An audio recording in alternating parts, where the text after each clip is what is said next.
Today we continue just where we left it off, and to expound a little bit on the Mahayana scriptures, I chose a few, and most of all, the Prajnaparamita Sutra. So we talked about how our consciousness functions, how our being can relate to the universe, and there is a very important sutra which we call the Heart Sutra. The Heart Sutra is a very interesting set of scriptures because many people believe that it was not even taught by the Buddha. Some other people believe that it was taught about halfway, 15, 20 years through the Buddha's lifetime. Now, if you get the medicine which cures you from your sickness, does it matter who made it? Does it matter when it was made? Correct. It does not. So we put aside all historical and scientific debates about this because it's none of our concern. What our concern is what that does to our minds. And what happens is, when you read the Heart Sutra, at least for the first time when you read it, you do not understand anything.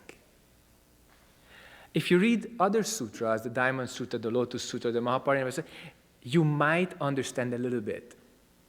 But with the Heart Sutra, it's constructed in such a way that as you read it, there are very few footholds for your intellect. So I'll just bring out one, and the most important part, the very beginning. Avalokiteshvara Bodhisattva, when practicing the deepest transcendental wisdom, perceives that. This is the foundation. Everything else which comes after that is a very interesting set of negations. In Latin, it's called the via negativa, which means you eliminate all the unnecessary parts, and then what remains is what we really need. Okay? So the foundation is, in the state of practicing the deepest transcendental wisdom, Avalokiteshvara Bodhisattva, or any practitioner, perceives. So what do we perceive? It says that all the 5 skandhas, or the building blocks of our ego, originally are empty, originally do not exist. That's the form, the body, feelings, perceptions, impulses, and forms of consciousness. None of them exist by themselves. None of them have control over our existence. None of them have control over our Buddha nature. That's actually a pretty strong statement, because if you say that your body, your form, or your feelings, or anything that you perceive, or any internal impulse, your willpower, or any form of consciousness does not have power over your Buddha nature, that means you are truly liberated. Okay? No more suffering, no more attachments, nothing whatsoever. And in fact, that's what the sutra says. Then we totally attain that form becomes emptiness, and emptiness becomes form. Any kind of content of the 5 skandhas, or the 5 building blocks, which I have mentioned, are totally removable and creatable. You can remove them, form becomes emptiness. You can create them, emptiness becomes form. And that's how we can truly perceive during meditation that that which is form is emptiness. That which is emptiness is form. The same is true of feelings, perceptions, impulses, consciousness, the sutra says later. Okay? So any kind of body feeling, any kind of emotion, any kind of consciousness can become nothing and can appear out of nothing. Now, this is, again, very strange. That's not how we usually learn our world. But remember what I said before, the Albert Einstein type of physics, because if you're attached to the senses, then the only thing you get is what Isaac Newton taught. So the Newton physics and the Einstein physics, 2 very different types of things. Imagine that the 2 are put together. That's correct meditation practice. You see how the phenomenal world, the external world operates. You see how the mind operates. And then you can have correct view of any kind of phenomena in any place and at any time. Okay?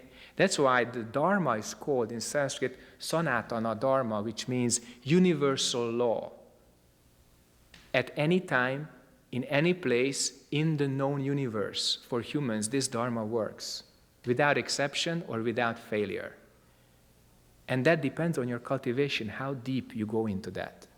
Okay? Again, this is a very kind of universal statement, but if you practice, you can attain that. So, as we move on with the sutra, it says that in this state of transcendental wisdom, there is no eyes, no ears, no nose, no tongue, no body, no mind. Okay? Therefore, no sight, smell, taste, etc.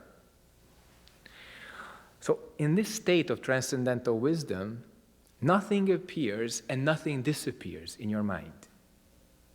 That's when your don't know becomes strong and unobstructed and clear. Okay? Nothing appears, nothing disappears. Your mirror, clear mirror consciousness, becomes just as it is. In this mirror, there is no enlightenment and no suffering. It has no dualistic quality at all. Just return to what it really is. Return before thinking, return before appearance and disappearance. In that state, your mind does not make anything, does not want anything, does not check anything, does not hold onto anything, is not attached to anything. All these 5 poisons are missing. You are just what you really are. Okay? And then the next part of the sutra says that the bodhisattva, when depending on this prajna paramita, has no fear because the bodhisattva has no hindrance. Now it's very interesting because hindrance appears, fear appears. So when you have some kind of fear, it means you have some hindrance. Some kind of obstruction either in the body realm or the feeling realm or the consciousness realm or impulses realm or perceptions realm. Some fear because some attachment, some duality still exists and you haven't processed that. You haven't seen that. You haven't let go of that. Okay? And then the last part of the sutra says the greatest, the most perfect, it's kind of the qualifier, is the gold on the robe.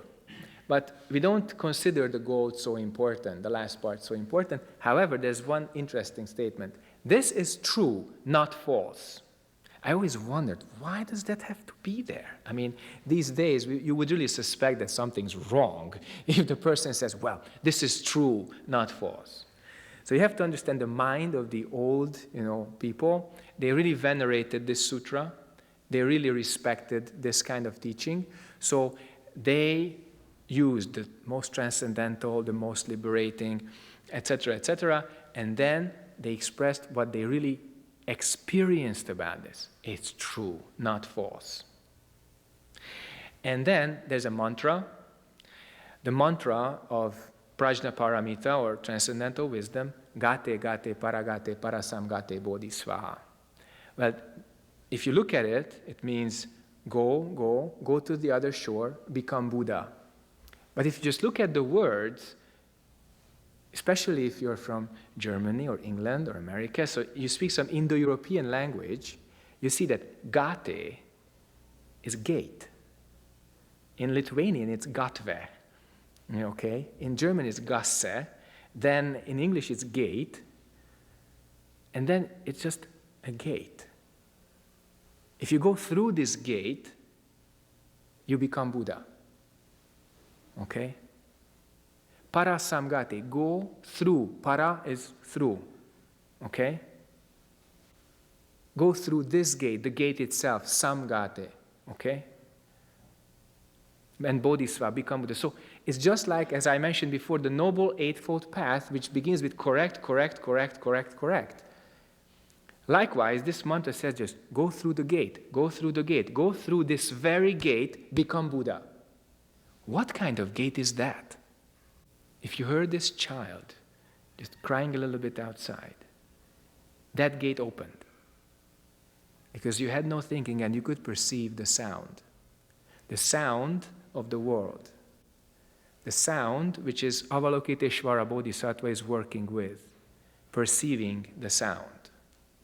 If you can perceive the sound, that means you don't have thinking. If you have no thinking, you're free. Okay? So the sutras, including this sutra, is only a means to an end. The mantras, and we could talk about mantra practice for another 2 or 3 occasions, the mantras are also a tool to take away your thinking, to return before thinking. So if people have very strong suffering because of their own thoughts or emotions, you can recite the mantra. This mantra, gate gate paragate parasamgate, is very good. Many people use it, and they reduce their own suffering. So what is really a mantra or a mantra's job? And as I heard from another great teacher, a mantra essentially is the protection of your mind against your own harmful influence. Okay? So when you recite this mantra or any kind of mantra, then you don't let yourself harm yourself and this world and other people because of your bad thinking, bad emotions, which would cause downright opposites, suffering, conflict, etc. Okay? So that's the mantra's job. And talking about sutras is actually a very, very bad thing because it's not necessary. Already the sutras talk about some teaching which cannot be expressed in words and speech. So the sutras put that into words, and then talking about the sutras, even more words. So what's the use? And the answer is, it's food for you. You are interested, your intellect is curious, so many kinds of good food is necessary. One of them is the sutras. The other kind is a little bit talking about the sutras. Another kind is the mantra. So when you experience this many kinds of teaching, this many kinds of food, suddenly you realize where your stomach is. It's right here, okay? Experiencing digestion so many times with so many kinds of food, then you really know, oh, that's how the body works. That's why so many traditions do so many kinds of jobs, but the point is always the same. Always the same. Become clear, help this world. Okay? Does anybody have any kind of question about anything that we have spoken so far, about mantras, about sutras? Can you point out the difference between the don't know mind and avidya or ignorance? Yeah, ignorance. Yeah, keep the mic with you, you might need it. So, if I want to explain to you, don't know mind means no thinking, no dualistic thinking. No dualistic thinking means 100% awareness in this moment. In Sanskrit, it's called vidya. Vidya, seeing. Okay? Buddha means awakened. So vidya, in Latin videre, to see, means you wake up and you see things as they are.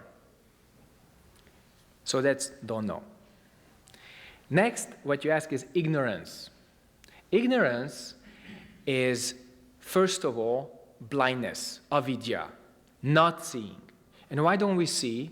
Because we have so many ideas and so many attachments that we don't see things as they are, but we believe our dualistic thinking. So do not think that ignorance is the lack of thoughts. In fact, it's the abundance of thoughts. It's the attachment to thoughts. And this ignorance is actually not seeing this thinking, not only having it, but not seeing it. And if you don't see it, this thinking controls you. And if this thinking controls you, then you believe that good and bad exist by themselves. That there is a good person and there is a bad person. Okay? And then this ignorance creates desire and anger. Okay, that's the difference. More questions? So what about punishment? In schools, we see teachers punishing students. Is that okay, or is it depends? What is punishment? Punishment, pain. And then doctors also punish you.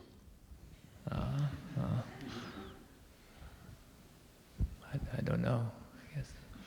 You were at school. Then what makes you ask this question? Why do I ask this question? Yeah. Because I know that as a teacher, I punish my students.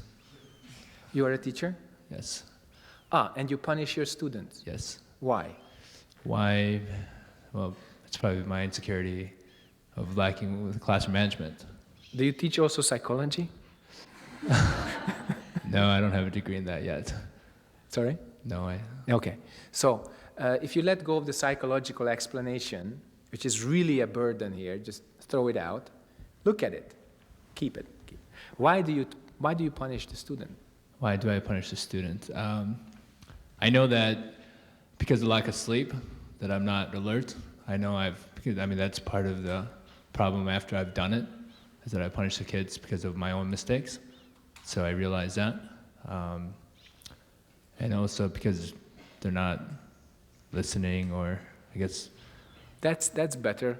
That's a little closer. So the kids are not listening, and they're not studying. Or they're not just basically following instructions. They're not disciplined, etc. Right. Yeah. So the actual purpose or the objective of punishment would be to make them study and to make them disciplined, etc. I mean, that's why teachers usually punish the student. Is that correct? There are many English teachers here. Right. And other teachers here. It's wonderful to see at least 60% teachers here. So it's a very important methodological question. So I also taught English and Hungarian, and I had kids, in the classroom for 2-3 semesters. And I experienced total chaos in the classroom, okay?